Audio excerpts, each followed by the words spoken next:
What's up, and welcome back to VEGA Conflict, my precious little pack. What has happened today is actually quite interesting. The Blindside event has started, but there is actually something else. Let's take a look over at the shop tab. I'm not actually going to show the gameplay from the event because I still got about 2 hours for actually start, even though it just started about 1.5 minutes ago. I also want to buy a time token and skip time or spend some coins, but I'm going to save the money up. We have the next featured market, sharing off Altairian tech.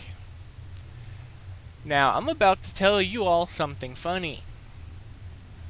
That's a fine price. That's only $6. You'd have to farm your butt off, or be able to hit the high-level targets easily to be able to get some Mark 6, well, the elite credits.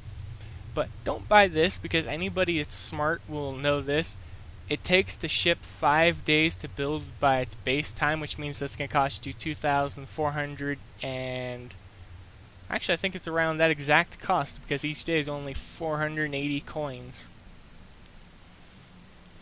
But you'll literally be wasting your money by buying it that way, and since it's not available for Blood Amber, which would have been nice, they should have actually made it so everything here was doubled up for Blood Amber, and the, half price, well, this would be 800 Blood Amber, that would be most likely 800 as well, and then 363, no, 64.5, so it'd be 65 for that one. Yeah, every single one of these, I would have rather had it been doubled up with Blood Amber, because it would have allowed more people to advance into the higher tier with Blood Amber. Now, not everybody has a max level base or anything like that, but I mean, if you focus on just your base and literally have just fleets to farm up specific resources all the time when you're in, you could achieve high level gameplay with only doing in-planet stuff. Now, you'd have to be farming from the time you log in until the time you log out non-stop, but you would perfect farming because you would be the one who would be doing that. You'd be focusing on your base over everything else. You'd be using all researchable techs. Your base wouldn't be insanely high leveled. However, you may actually have all of these maxed out, so yours are bringing in much more in resources than anybody else. Because I mean, right now mine are only bringing in 60,000 an hour. That ain't that much. If they could produce at least 1 million per 5 or 6 hours, so it'd have to break down to roughly 300,000 per hour. Then it would be a more acceptable number, because then you'd be able to see millions going up per day. And something that I am actually interested in, we actually still have to farm up antimatter, except for it's required for fleet repairs. So if you mess up and you run out of antimatter and you break your main fleet without even realizing, you're going to have to step down to low tier ships to be able to farm antimatter.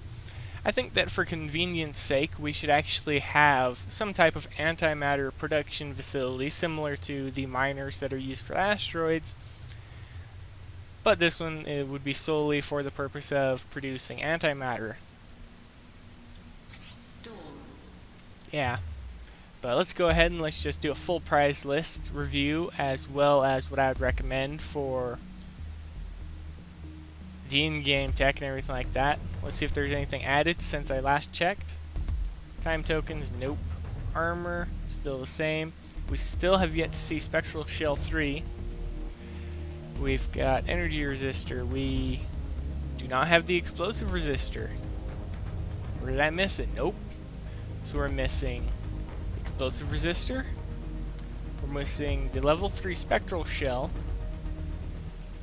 and everything else seems to be here with the exception of the Palladium Palladino, however you want to pronounce it and say it. I actually don't use it, so I don't pay attention to it, but I have up to level 3, so I just have to get the ones actually available to the player base, which is this one, which I wouldn't recommend for anybody. And I mean, everybody's seen what the Paragon does to bases. You take your time with your base and you build it up, and then this single ship backed up by 2 or 3 Guardians, well, Bastions, can clear the way and you literally can't stop them. Overcharge. I still have found absolutely no use that I can think of for the surge beam at all. And my goal for today is once my cruiser is done, because I'm refitting the Bastion again, giving it a few more weapons, it'll be done just under 2 hours. Unless I want to skip the time, but that'll set me back on time tokens. Well, my coins a little bit. I may do it just to get started, but the objective for day 1, unlock the Inquisitor Destroyer blueprint and begin production of a single one. But let's just hop back in here. What am I going to recommend? I actually took a peek at the Lance Driver's rate of fire and just how much speed you can put on it and every time it fires, and it's actually quite interesting to see. And something else I'd like to point out, these apply to driver class weapons, not just projectiles, so it doesn't have to say projectile. If it's a driver class weapon, it will apply to it. That means this can theoretically be used with the Xeno class weapons because they're driver, the Xeno Epsilon driver cannon, well, not cannon, the driver, and then the Xeno Lance driver when it's released, and things like that, because it says it's restricted to drivers. And my first thought was it's only an energy reduction, it doesn't have a boosted weight requirement for weapons or anything like that. Well, that's completely fine, because I'll just use it with older tech and I'll get exceptional shield bypass, incredible, a very good speed boost. If I mix that with Xeno munitions, which I do not believe I have right now, I'll have to pick it up during the next time that it is available. Oh, I don't have any of the palladium. Well, have to keep an eye out for it then. Let's see, do I have Xeno munitions anywhere?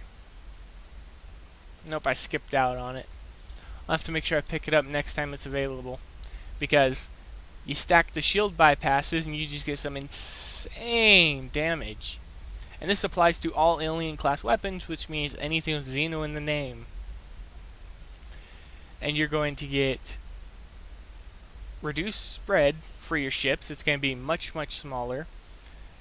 And the shield bypass will stack, so you're going to get, what, 60%? Well, you have to calculate out their way. One gets calculated before the other, but either way, they both produce the 30%, so it would be 30, 70, it would be 21%, so you'd be getting 51% shield bypass.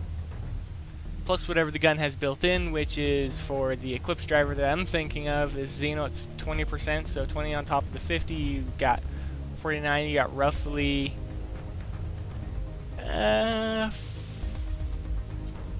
roughly 10 more, so you get roughly 61% shield bypass. That actually is incredible when you think of the amount of damage that you're just literally bypassing enemy shield, even in the bases.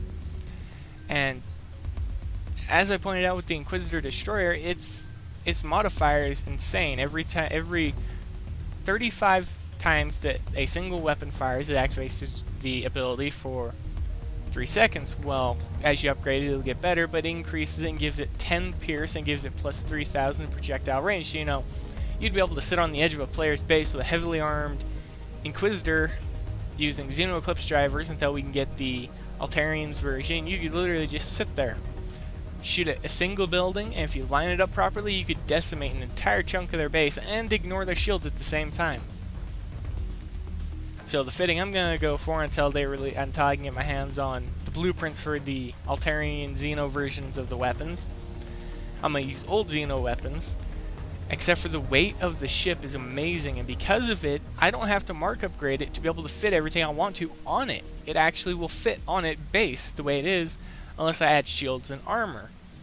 Now, I may add shield and armor, I may drop one gun down to a standard Eclipse driver, but it'll be an interesting fit to play around with in PvE, because I use my secondary fleet to farm during time tokens, so I'd love to see how this does with its penetrating ability as well as the increased range. But let's see.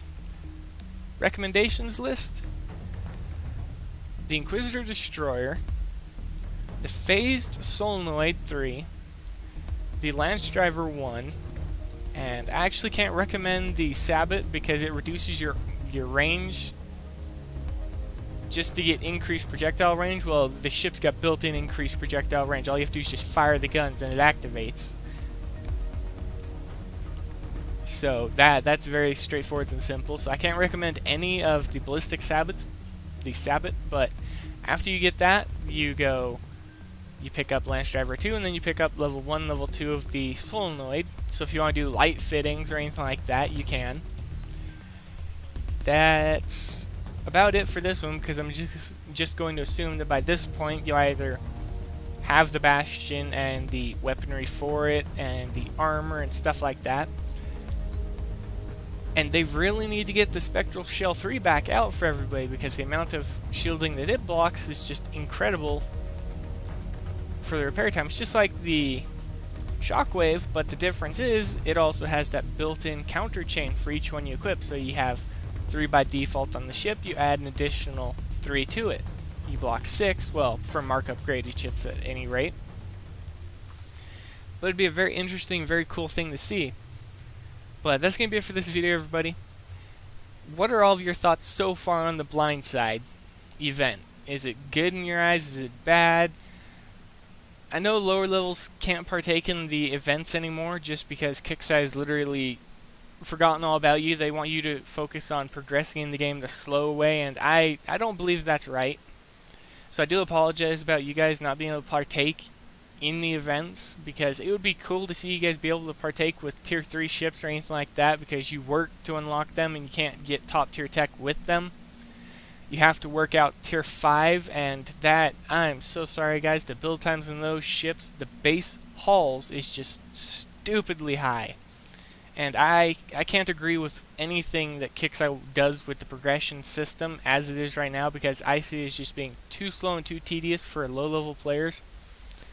And as everybody knows, I used tier 3 to grind out hives during the original style of the alien strikes, when they were actually run for 2 to 3 days, and I would grind out about 2 to 3 hours each day, and I'd pick up a little bit of tech here and there. I'd build the fleet bigger and better so I could hit more targets during those hours.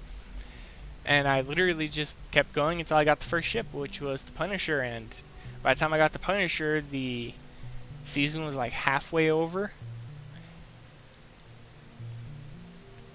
But that's going to be it, everybody.